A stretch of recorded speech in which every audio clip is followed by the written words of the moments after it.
G. I'm actually going to drag my fourth finger back, and I'm going to place this chord from the top of the chord. I know it's really weird. We're used to starting from the bottom notes and building our hand up from there, but you won't be able to stretch from the B, especially for those of us with tiny hands, from that B in first position all the way back down to that G sharp without doing a horrible thing or squeezing the thumb or not playing anything in tune. So I'm going to bring this down, B, D, whole step, F, whole step. Now if you like to vibrate, and I do, then once you've played the bottom notes, release them so that your hand has the ability to vibrate the top two notes. There's the C sharp. Now go to the B, and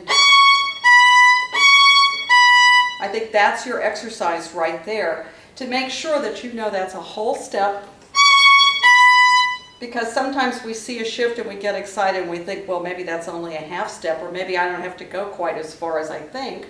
Or you're in the heat of battle playing your audition or taping, and your hand doesn't want to go as far back as it needs to, and so it goes only a half step and it should be a whole step. If you've trained yourself muscularly to remember where that shift is and how far you have to go, then in the heat of battle you won't have to think so closely about that moment. Step 2, which is to figure out every double stop.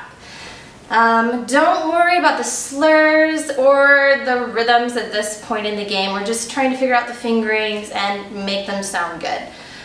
So here's a very basic step. We're going to play the bottom note, then the top note, and then the double stop together. Make sure you leave your fingers down as much as possible. Alright, so the first one.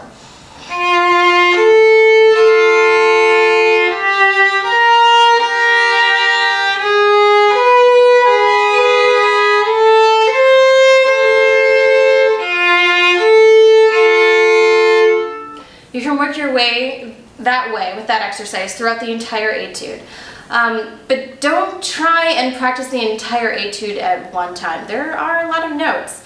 Maybe take a week just to learn the first 3 lines. It's okay. You have plenty of time. One thing I want to just mention, when you're on the C string, this is all on your C string to start, you really want to impress your audience with this beautiful C string sound. If you didn't like playing on the C string, you wouldn't be a violist. That's what makes us violists. So we really love to wallow in that sound, and you can really bring it out. So I like to think of really sinking my bow down into the string and not pushing it down. I don't think so much about pressure, because pressure ends up sounding like this. It can sound louder, but it doesn't necessarily sound more beautiful. So I really like to think of pulling the string as I draw the bow. I'm pulling and pushing the sound out. And then I also use the bow to make these dynamics. So in the first measure, I want to make that crescendo. I use about 1/3 of the bow on the C, and then another 2/3 of the bow on the A.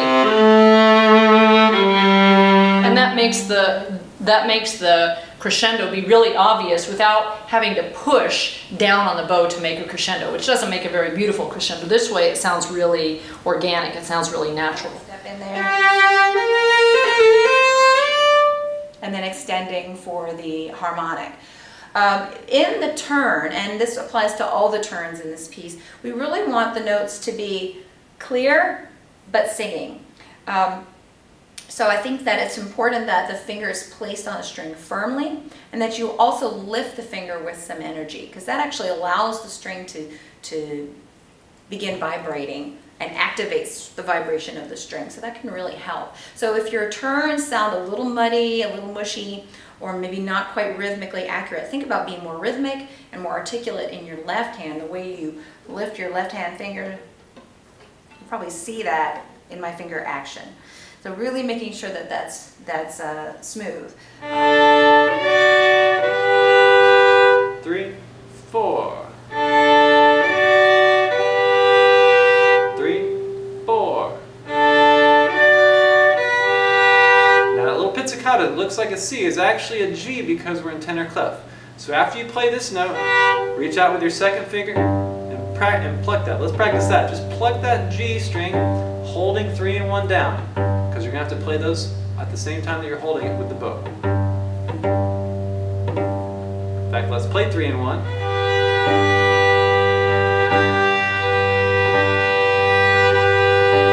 Try to pluck it without it affecting your bow. So pluck in the middle of your bow stroke, like that. We all, myself included, we all like to play fast. Fast and showy is very exciting. But slow and beautiful is also irreplaceable in our playing. So take the time to practice very slowly. Practice makes permanent. And when you're learning anything, whether it's an etude or a piece of music or a Bach cello suite, if you learn and put the building blocks into place very slowly, slow practice means fast playing.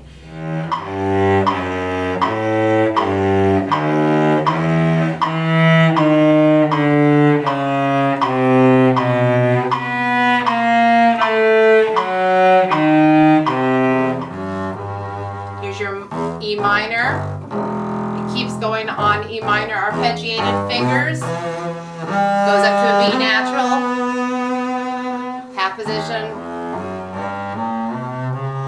These are all the scales that we just talked about. Still pivot. Here's the shift. Melodic minor.